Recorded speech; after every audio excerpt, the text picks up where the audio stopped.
등장하는 것이 이제 드디어 남과 북이 갈라지는 그런 과정을 보셨고 11장에서 르호보암이 성읍을 건축하고 북쪽에서 제사장 레위인들 그리고 마음을 굳게 하여 이스라엘의 하나님 여호와를 찾는 자들이 내려왔다. 3년간 강해졌다. 근데 안타깝게도 12장에서 강해지니까 하나님을 버렸고 시삭을 통해서 징계하시는 그런 내용들을 살펴보았습니다. 자, 13장부터 같이 이렇게 보시겠습니다. 자, 르호보암의 그 다음 왕으로 등장하는 사람은 아비야랍니다. 아비야. 또 다른 데서는 아비얌이라고 나오기도 합니다. 열왕기에서는 아비야에 대해서 기록이 아주 짧게 나오는데요. 역대기에서는 그에 대한 기록이 한 장을 차지하고 있고 그리고 그 한 장은 굉장히 칭찬을 하고 있는 내용으로 기록되어져 있습니다. 그는 3년간 통치한 사람으로 나오고 있고요. 그가 여로보암, 그가 남쪽에서 왕이었을 때 북쪽은 여로보암이 왕이었습니다. 지금 여로보암은 앞에서 보셨던 대로 시삭을 통해서 한번 되게 전쟁에서 혼이 났던 경험이 있는 상황이고 남쪽도 마찬가지였습니다. 그러는 가운데서 남쪽과 북쪽은 계속해서 이 국경을 맞대고 있기 때문에 분쟁이 있었고 전쟁이 또 일어나게 됩니다. 13장에서 아비야하고 여로보암이 전쟁하는 장면이 등장을 하는데요. 전쟁하는 장소는 4절입니다. 4절 보시겠습니다. 13장 4절. 아비야가 에브라임 산 중 스마라임 산 위에 서서 이르되, 무슨 산이라고요?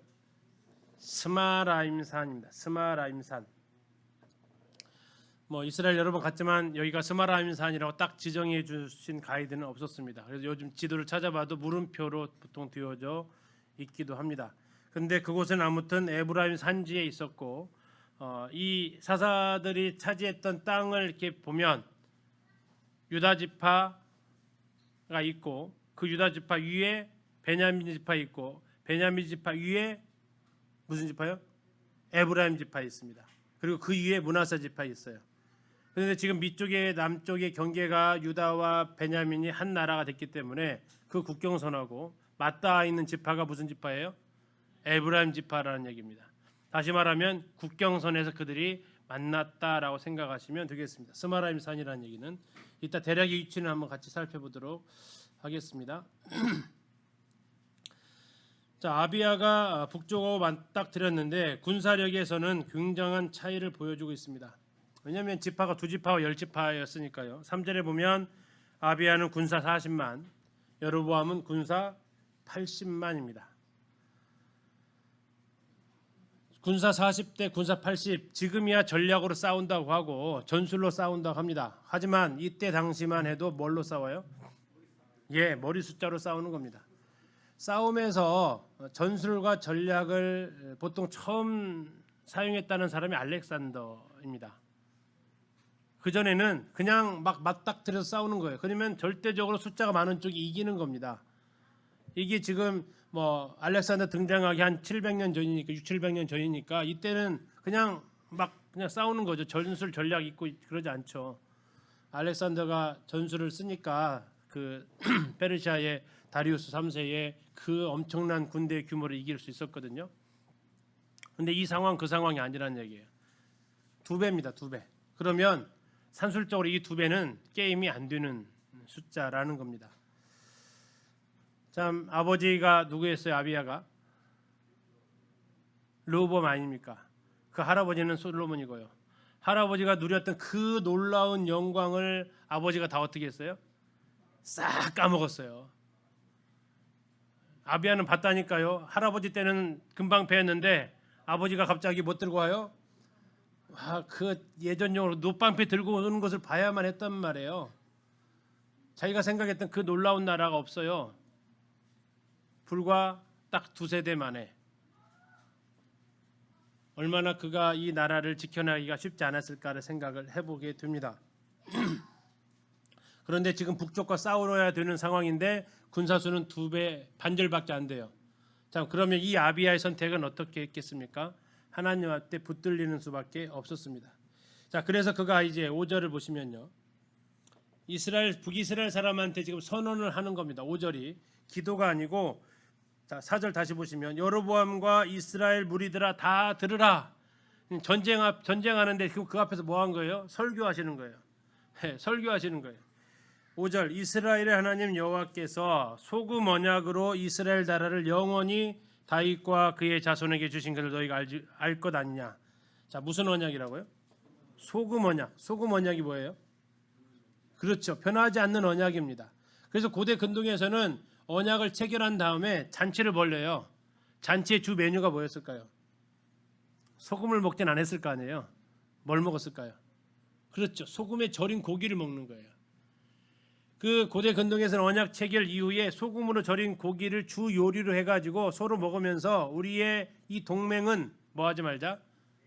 예, 깨질 수 없다. 깨질 수 없다. 변할 수 없다. 상할 수 없다 하면서 그 음식을 먹었다라는, 그래서 소금 언약이라는 별명이 붙은 건데, 지금 누가 이 언약을 맺었다고요? 주체가 누구예요? 이스라엘이 맺었어요? 하나님이 맺었어요? 5절 잘 보셔야 돼요. 주체가 누구냐 이거. 이스라엘의 하나님 여호와께서 하셨다는 얘기예요. 하나님께서 소금 언약을 누구랑 맺었다고요? 다윗과 그의 자손과 맺었다고요. 그러면 남쪽이에요, 북쪽이에요? 남쪽이죠. 6절 다윗의 아들 솔로몬의 신하 느밧의 아들 여로보암이 일어나 자기의 주를 배반했다. 배반이라는 것은 이제 반역했다는 얘기죠. 7절 참 이 말 들었을 때 표정을 한번 잘 생각해 보세요. 남봉꾼과 잡배가 모여 따름으로 스스로 강하게 되어 솔로몬의 아들 르호보암을 대적하였으나, 지금 누구 앞에서 이 얘기를 하고 있다고요?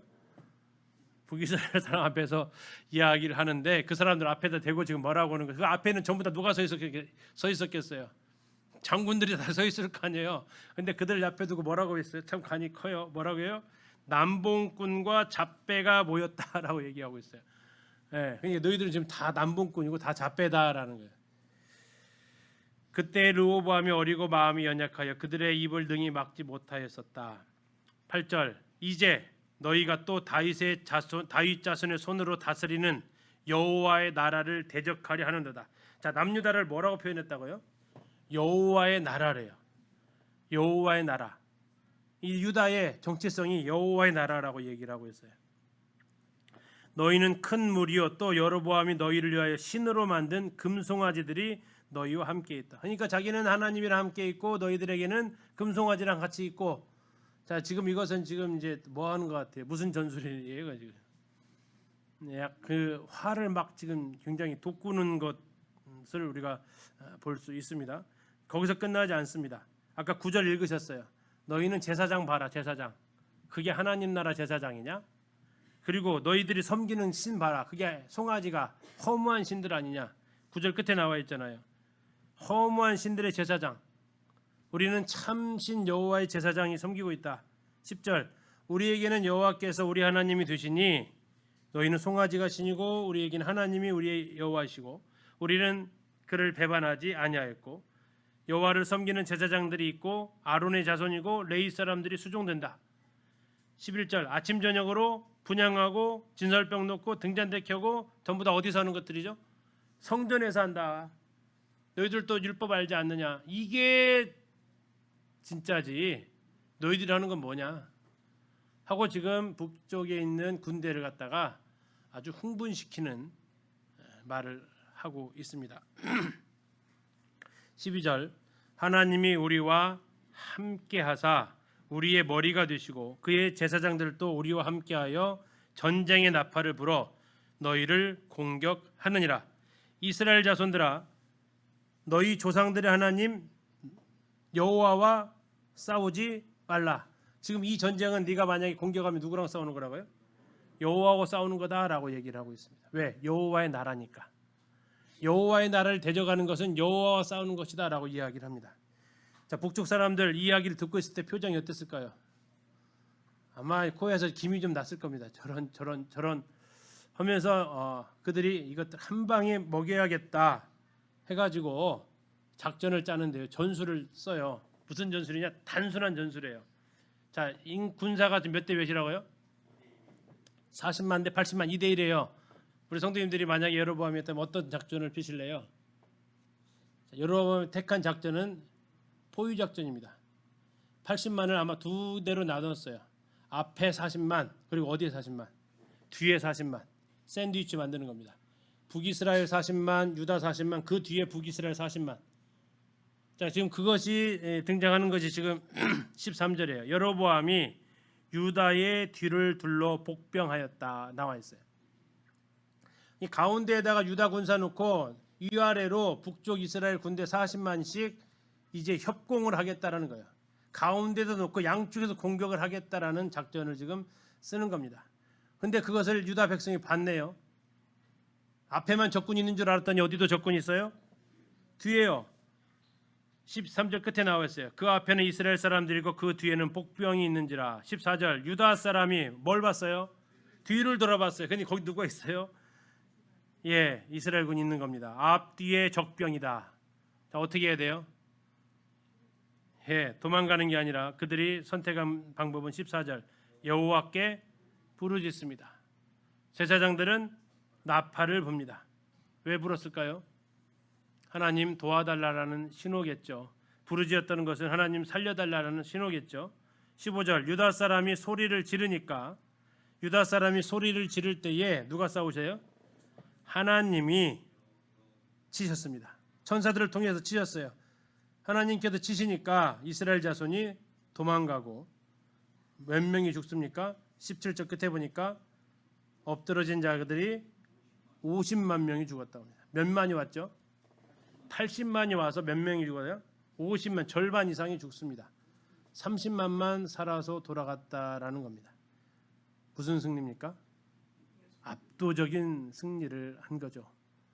예, 큰 승리를 대승을 한 겁니다. 18절 그때에 이스라엘 자손이 항복하고 유다 자손이 이겼으니 이는 그들이 유다 자손이 그들의 조상들의 하나님 여호와를 의지하였습니다.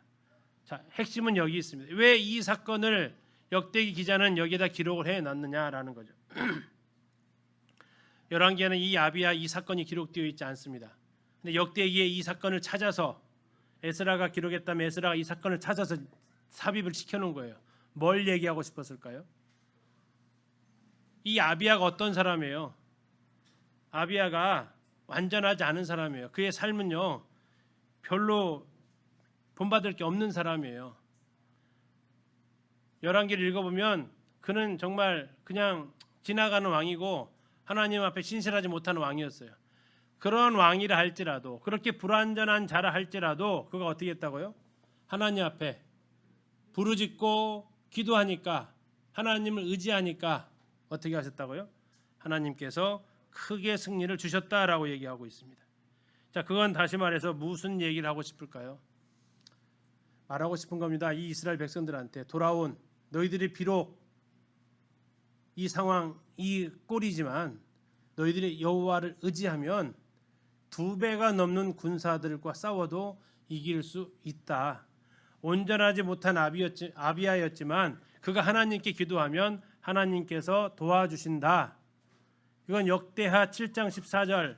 그래서 우리가 지난번에 솔로몬이 하나님 앞에 기도했던 그 말씀인데요. 제가 읽어드리겠습니다. 내 이름으로 일컫는 내 백성이 그들의 악한 길에서 떠나 스스로 낮추고 기도하여 내 얼굴을 찾으면 내가 하늘에서 듣고 그들의 죄를 사하고 그들의 땅을 고칠지라. 역대하의 가장 핵심절이라겠죠. 7장 14절. 이게 아비야의 기도를 통해서 정말 그러한지를 하나님이 보여주신 거예요. 입증하신 거예요. 정말 하나님을 찾으면 하나님이 구원해 주시는지를 보여주는 거죠. 역대기에요. 전쟁을 앞두고 왕이 하나님께 드린 기도 중에 이 기도가 첫 번째 기도예요. 기도문이 나와 있는 첫 번째 기도. 두 번째 기도문은 누가 썼냐면 우리 그 다음에 나오는 아사의 기도문이 나와요. 이 아사는 구스 사람과의 전쟁에서 85만의 군사를 데리고 100만의 군사를 데리고 오는 그 군대 앞에서 했던 기도문이 두 번째 나와요. 세 번째 기도문은 아사 다음에 나와 있는 아사 다음 왕이 누구예요? 아사, 여호사밧. 여호사밧이 암몬과 모압과 에돔 족속이 쳐들어왔을 때 그 기도가 세 번째 등장해요. 근데 이 아비야의 기도가 역대기에서 첫 번째 왕이 드린 기도문이라고요. 근데 그 왕의 상태가 어떤 상태라고요? 신실하게 하나님을 섬겼다고요? 아니라고요. 엉망으로 하나님 섬겼다고요. 그럼에도 불구하고 회개하고 하나님 의지하니까 하나님이 들어주셨다라고 지금 이야기를 하는 겁니다. 너희들도 하나님 앞에 기도하면 비록 너희가 신실하게 하나님을 섬기지 못했다 할지라도 하나님께서 들어주신다라는 겁니다.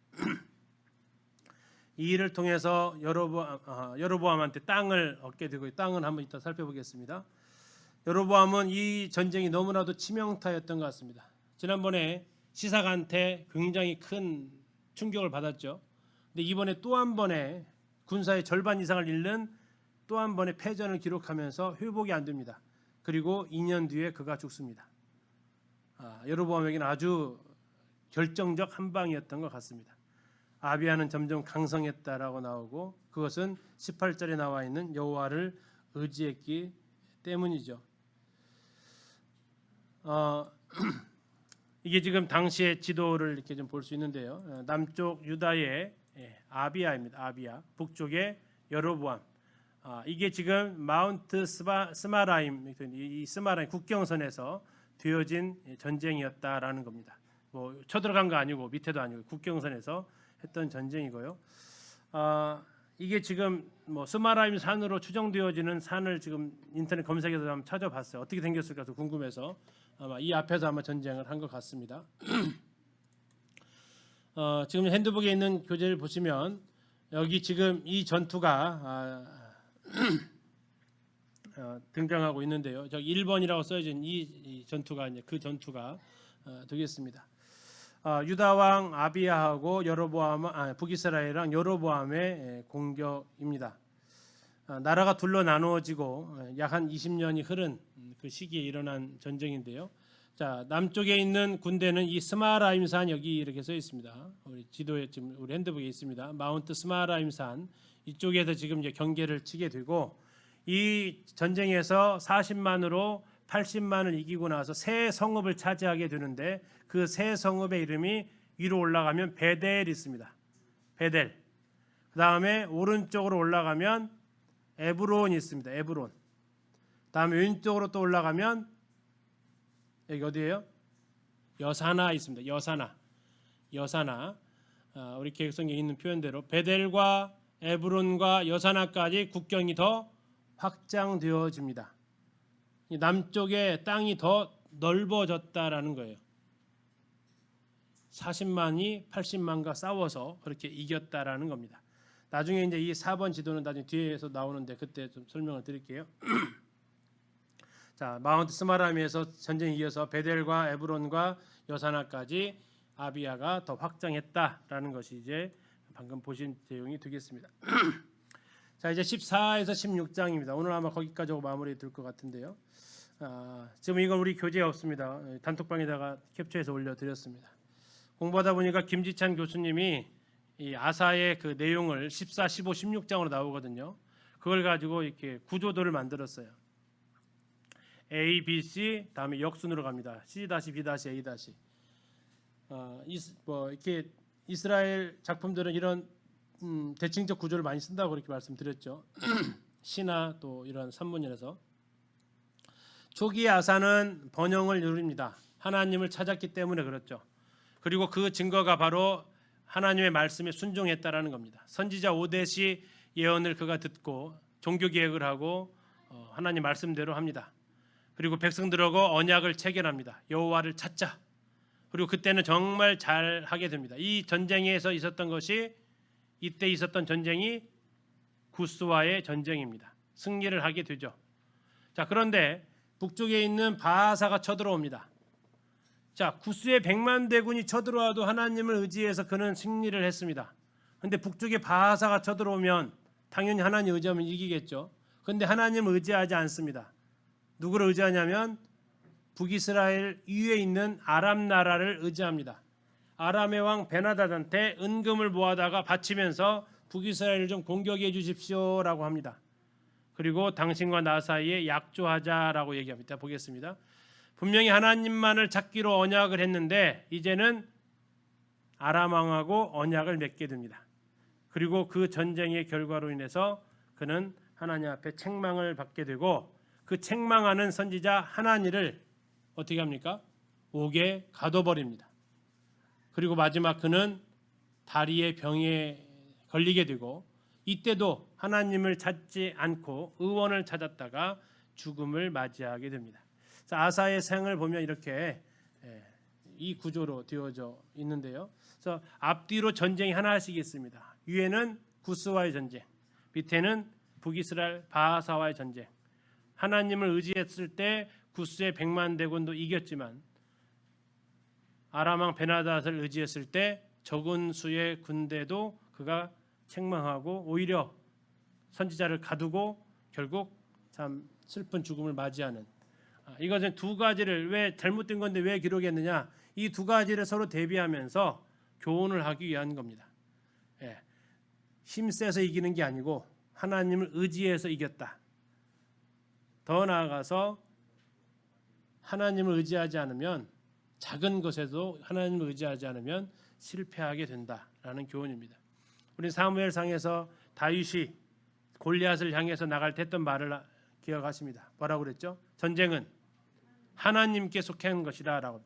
전쟁은 하나님께 속한 것이다. 이게 다윗이 걸어갔던 길이에요. 결국 뭐 하는 겁니까? 하나님이 다윗처럼 행하면 내가 너에게 승리를 주신다고 했단 말이에요.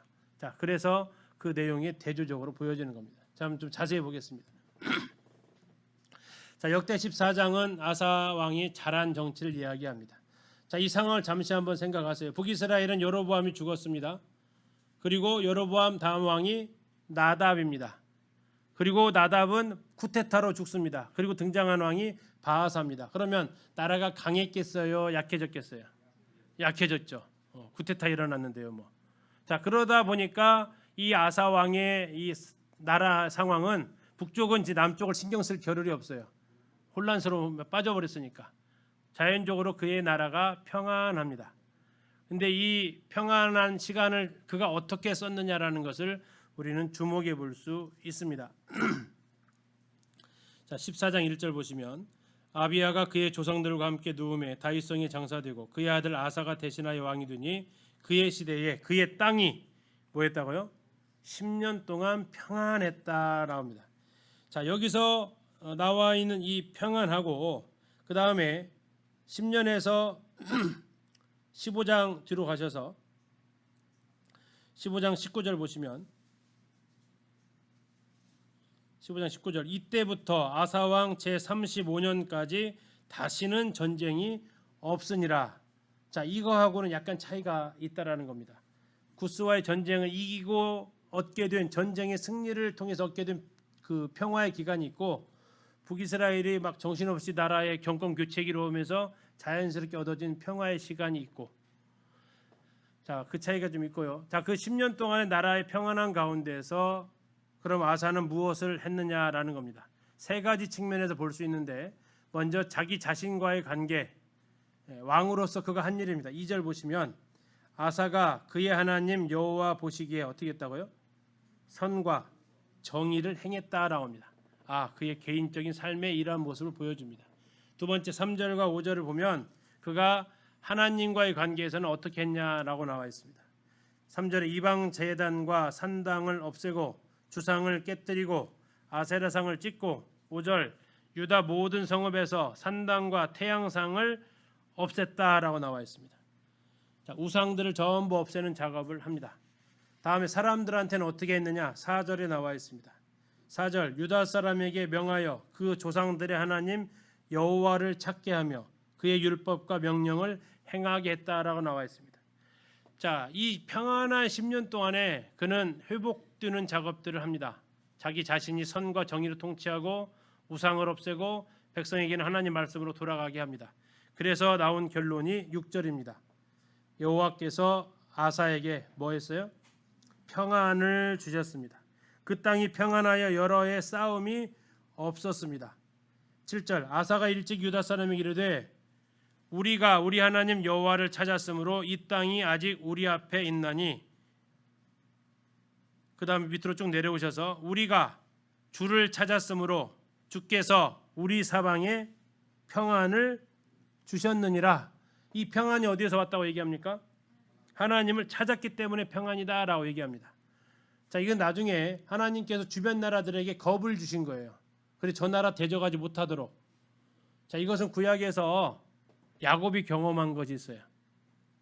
두 아들 세겜을 치고 갈 때 지금 굴러 들어온 돌이 지금 한 족속을 짓밟았잖아요. 그러면 그 부족 연맹체가 있거든요. 그들이 당연히 달려들어서 복수를 해야 돼요. 야곱 그 가족을. 그런데 하나님께서 어떻게 했다고 그래요? 두려움이 임하게 해가지고 감히 복수할 마음을 못 갖게 하셨단 말이에요. 그가 베델로 올라갔기 때문에. 자, 하나님을 찾는 사람들은 그 뭐 힘세서 평화가 아니라 하나님의 의한 그 평화가 이루어졌다라는 겁니다. 자, 지난번에 그 김선생님께서 아사 왕에 대해서 주일날 말씀을 전하신 적이 있습니다. 기억나시죠? 얼마 안 됐습니다. 자, 아사 왕이 산당을 지금 어떻게 했다고 했어요? 3절에 14장 3절 산당을 없애고, 자, 뒤로 가셔서 15장 17절 지난번에 말씀하셨던 거죠. 15장 17절 산당은 이스라엘 중에서 제하지 아니하였으나. 뭐가 맞습니까? 산당을 없앴어요? 안 없앴어요?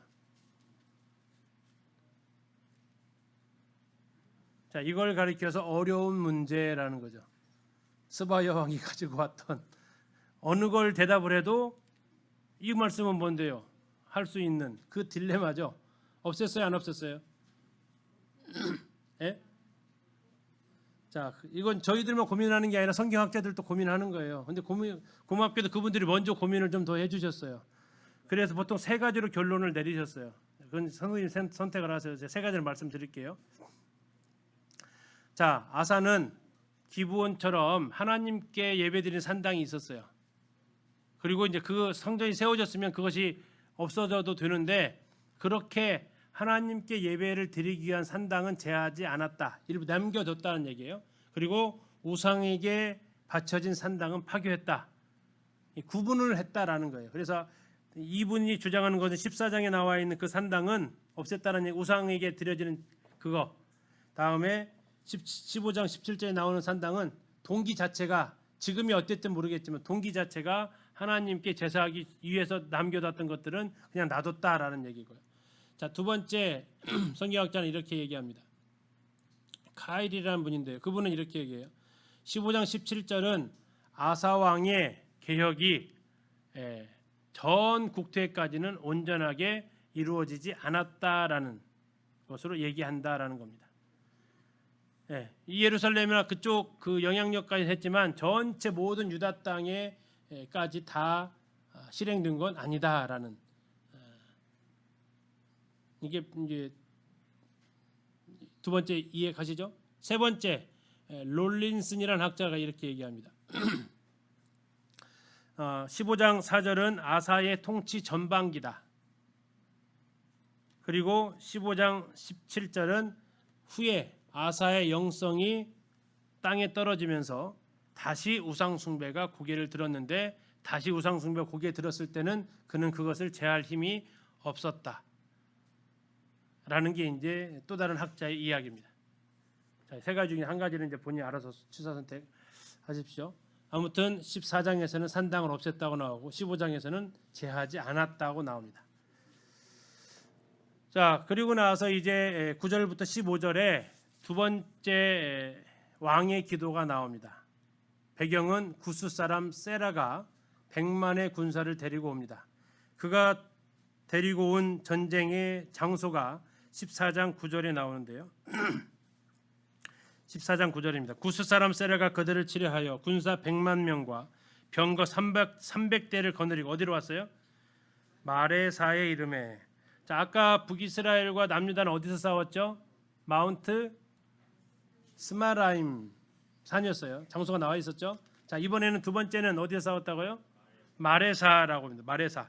자 10절에 보니까 아사가 마주 나가서 마레사의 더 구체적인 장소 어디입니까? 스바다 골짜기. 어렵죠. 마레사의 스바다 골짜기. 거기에 가서 이제 전쟁을 하는데 아사는 이미 군세를 딱 보니까 이길 수 없는 전쟁인 것을 파악을 합니다. 왜? 병거가 300대래요. 요즘으로 말하면 병거가 뭡니까? 전차 부대가 300대예요. 그러면 이건 뭐 정말 해보기 어려운 전투라는 얘기죠. 자, 그래서 이 아사가 하나님 앞에 기도하는 겁니다. 뭐라고 기도합니까? 그의 기도문은 굉장히 유명한 기도입니다. 11절입니다. 11절 아사가 그의 하나님 여호와께 부르짖어 이르되 여호와여 힘이 강한 자와 약한 자. 힘이 강한 자 누굴까요? 구스. 힘이 약한 자 남유다. 주밖에 도와줄 이가 없사오니 우리 하나님 여호와여 우리를 도우소서. 우리가 주를 의지하오며 주의 이름을 의탁하옵고 이 많은 무리 누굽니까?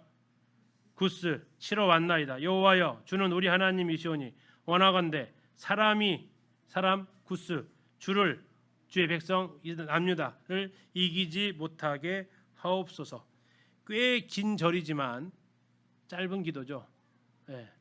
우리가 이 기도를 외우시면 좋겠습니다.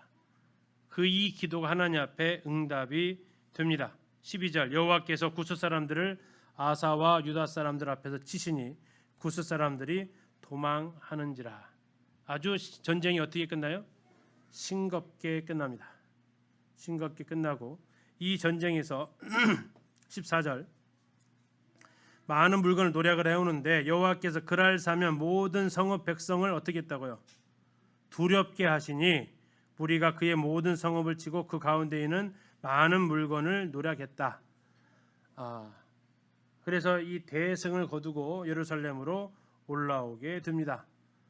자, 탄력을 받았습니다. 하나님을 의지하는 것에 대해서 경험을 했습니다. 자, 이제 이것도 지금 단톡방에 올려드렸습니다. 이 이스라엘 지도를 보면 이게 지중해에서 이리로 올라가면 예루살렘으로 올라가는 길입니다. 자, 아까 나와 있던 무슨 골짜기요? 스바다 골짜기. 여기에 이렇게 있습니다. 마레사 스바다 골짜기. 보시면 여기 이제 이 마레사라고 써 있고 스바다 골짜기 이렇게 되어져 있습니다. 여기 옆에 보시면 나중에 이제 그 카톡으로 올려드린 거 참고해서 이게 스바다 골짜기라고 이렇게 되어져 있고 마레사라고 되어져 있습니다. 이스라엘의 셰펠라라고 해당되는 지역에 있는 곳이고요. 이 그랄까지 쳐들어왔다가 이렇게 다시 도망가는 족속을 여기까지 쳐들어가서 아마 여기가 병참 기지가 있지 않았나 싶습니다. 그래서 많은 노략물을 가져오게 됩니다. 지금 이제 마레사 가보면 고대 로마 도시의 유적이 그대로 남아져 있고요. 이것은 뭐 성경의 땅과 성경 시대와는 관계는 없습니다. 그리고 이제 그 안쪽에 들어가면 이러한 곳이 있어요. 뭐 같아서 얘기해요? 굴입니다. 굴이에요. 굴이 무슨 굴이냐면 종굴이에요. 벨케이브라고 하는데 이 종굴이에요. 입구가 이렇게 생겼어요. 근데 이렇게 내려가면서 커요. 하나는 자연적인 동굴이 있고요. 하나는 위에서부터 파 내려가는 거예요. 공간이 부족하면 어떻게 하면 돼요? 더 파면 돼요. 그래가지고 여기까지 파 내려온 거예요. 어떤 것은 그냥 자연적으로 생긴 굴도 있어요. 석회암지대라서 잘 파져요. 이게 막 어렵게 파지는 돌이라면 못 파겠죠. 근데 잘 파지는 돌이에요. 그리고 판 다음에 놔두면 공기와 접촉하면 다시 단단해지는 아주 좋은 자연 환경적으로 그러죠. 그래서 여기다 뭘로 쓰냐면 매장지, 뭐 저장고 이런 것들이 엄청나게 많이 있습니다. 자, 그 영상 한번 잠시 보도록 하겠습니다. 자, 지금 이제 보이시는 장면이 뭐예요? 스바다 골짜기 마레사입니다. 영상 한번 보시죠. 자연이 공존하고 있어 가는 곳마다 색다른 매력을 느낄 수 있는데요. 그 중에는 인간이 만든 새로운 세계도 있습니다.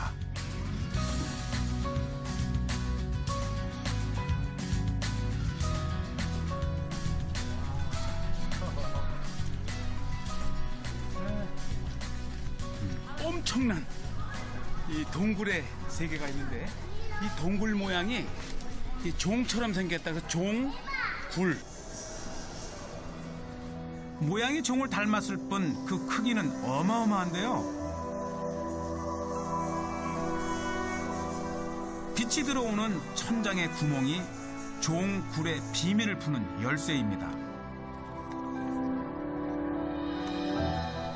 이렇게 보면 이 종의 모양을 이렇게 하고 있어요.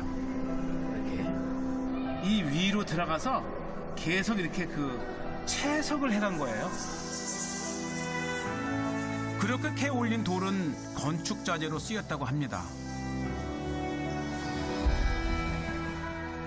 크고 작은 종굴이 800여 개나 된다니 엄청난 규모의 채석장이었던 셈이죠.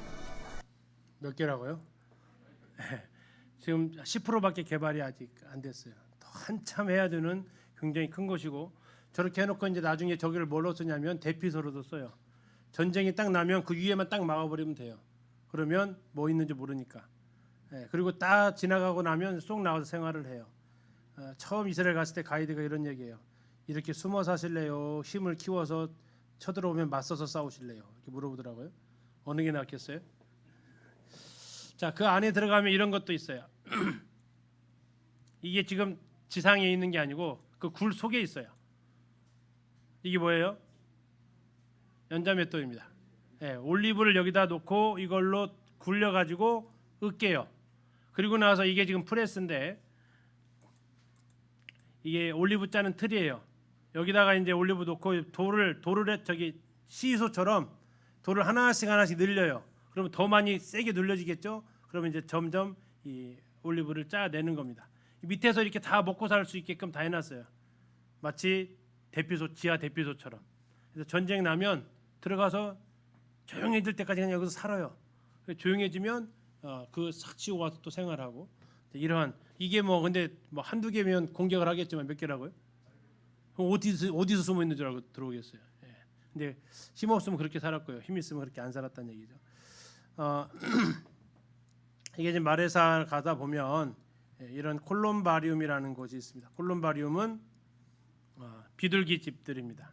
뭐 이제 살다 보면 먹으려야 되잖아요. 비둘기 단백질 공급하기 위해서 또 뭐 비둘기 똥 같은 것은 또 연료로 쓰기도 하고 합니다. 지하 도시들이 이렇게 있어요. 다음에 이 아까 했던 그 동굴도 있고요. 시돈 사람들 여기 와서 무덤도 만들었고요. 이게 지금 마레사 아까 나와 있던 그 마레사고요. 여기가 이제 스바다 골짜 여기서 싸웠다라는 얘기예요. 자, 이렇게 나오면서 이제 그들이 구스 사람의 100만 군대와 함께 맞서서 싸웠던 곳이 여기입니다. 유다 산지에 여기서 아사가 이제 이렇게 왔겠죠. 이 골짜기 따라서 북에서는 이렇게 밑에서는 구스가 이렇게 와서 전쟁을 했던 그곳이 바로 이 마레사입니다. 여기에서 기도했던 사람이 누구라고요?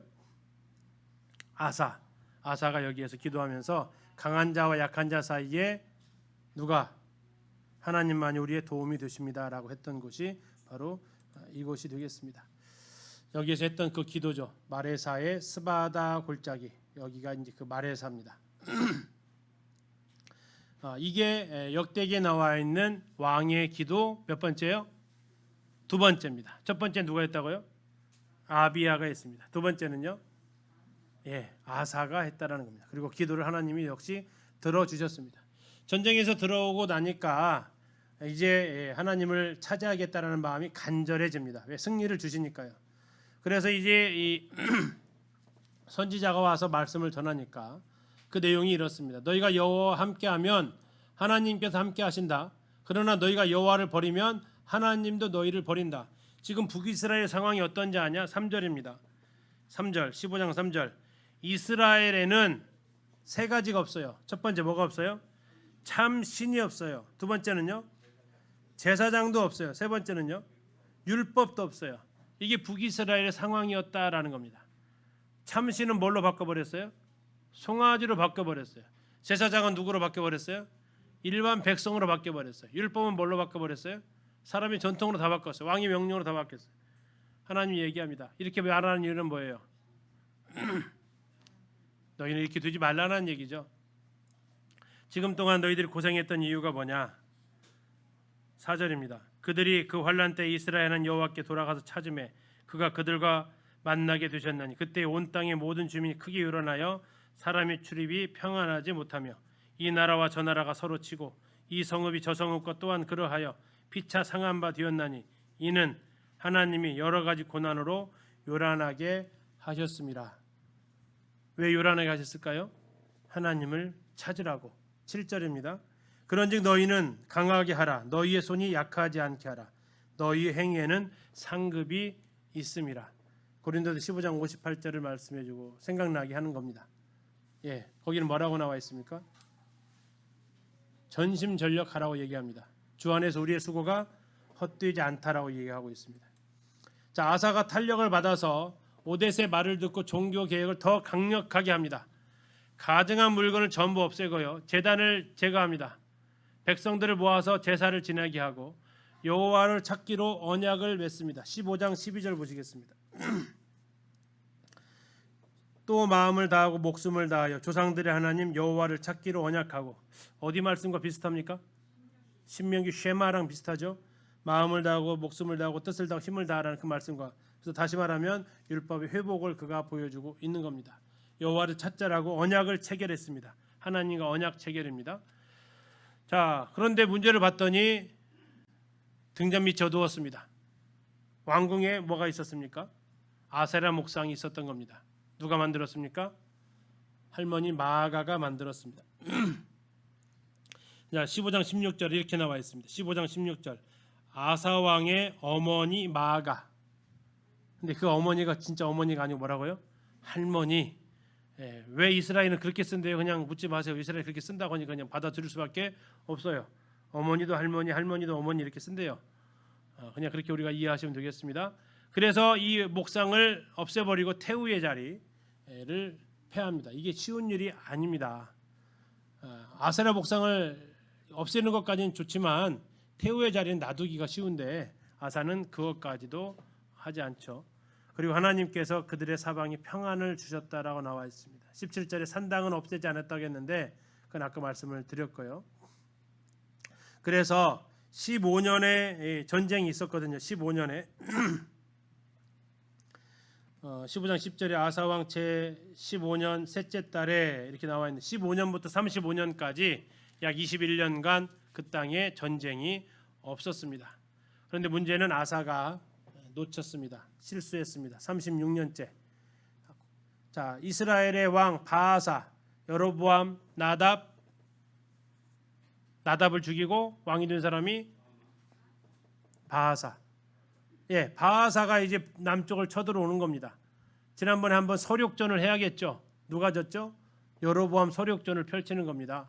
라마를 건축합니다. 유다를 공격합니다. 이때 아사의 선택은 구스와 전쟁할 때의 대응 자세가 달랐습니다.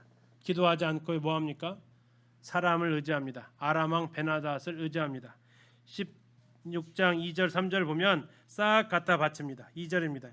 아사가 여호와의 전 성전 곡간과 왕궁 곡간에 은금을 내어다가 베나닷한테 줍니다. 북이스라엘을 좀 쳐 주십시오.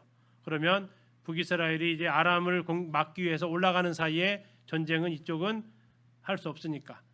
그래서 이제 갔는데 다시 돌아가니까 그 재료 가지고 게바와 미스바를 건축을 합니다. 전쟁은 어쨌든 일어나지 않았습니다. 근데 문제는 뭡니까? 하나님 의지하지 않았다고 해서 하나님과 책망을 합니다. 왜 왕은 구스 때처럼 하나님 의지하지 않습니까? 맞는 말입니까? 틀린 말입니까? 맞는 말입니다. 맞는 말 했더니 때립니다. 하나님을 옥에 가둡니다. 그러면서 무엇까지 합니까? 백성들을 몇몇을 학대했다고 나와 있습니다. 16장 10절 끝에 보면 그때의 아사가 또 백성 중에서 몇 사람을 학대하였더라. 아마 아사에게 책망했던 하나님 편에 있었던 사람이 아닐까 싶습니다. 근데 문제는 하나님을 떠나니까 사람한테 어떻게 합니까? 함부로 한다라는 겁니다. 이건 항상 우리가 열왕기에서 봤습니다. 하나님을 경외하지 않으면 사람을 무시한다라는 겁니다. 그런데 그가 마지막까지도 하나님을 돌아오지 않습니다. 바알의 병이 나는데 아사왕 39년에 의원들을 찾아갑니다. 하나님한테 다가가지 않았다고 얘기합니다. 결국 그는 41년에 죽음을 맞이하게 됩니다. 자, 그래서 이제 나와 있는 지도가 바로 이 지도입니다. 바아사가 이렇게 쳐들어왔어요. 라마의 국경선을 지금 넘어온 겁니다. 그렇죠? 라마에다가 건축을 해요. 그러니까 아사가 베나닷한테 돈을 주고 이스라엘의 북쪽을 뒤를 치라고 합니다. 그래서 쳐들어오니까 바하사가 회군을 합니다. 아람을 막기 위해서. 근데 급히 올라가니까 라마에다가 여러 가지 건축재를 남겨둬요. 그래가지고 아사가 가지고 올컨이 해가지고 이거 주워가지고 미스바하고 게바에다가 건축 일을 합니다. 참 이렇게 처음에 잘한 사람이 이렇게 마지막에 못할 수 있을까요? 성경은 있다라고 얘기합니다. 우리 삶도 그럴 수 있다라는 것을 우리가 경고로 받아들입니다. 처음은 시작은 참 잘했다가 나중에 처음 갖지 못한 삶을 살 수 있습니다. 이게 갈라디아 사람들이 그런 책망을 받았던 사람들이고 또 신약에 나와 있는 데마라는 사람도 그와 같은 길을 간 사람입니다. 우리의 신앙은 왕년이 좋았습니까? 지금이 좋습니까? 왕년을 자꾸 얘기하시는 분은 신앙이 옳은 게로 가는 신앙이 아닙니다. 성장하는 신앙이죠. 그래서 어제가 나으세요? 오늘이 나으세요? 내 유일한 경쟁 상대는 누구라고요? 어제의 나요. 어제의 나. 우리의 신앙은 성장해야지. 누구보다 잘한다고 생각하지 마시고 어제의 나보다 성장하는 신앙인가? 우리는 아사 앞에서 생각하게 됩니다. 다음 주는 이제 여호사밧 같이 살펴보도록 하겠습니다. 형님 기도해 주시고 오늘 시간 마치겠습니다.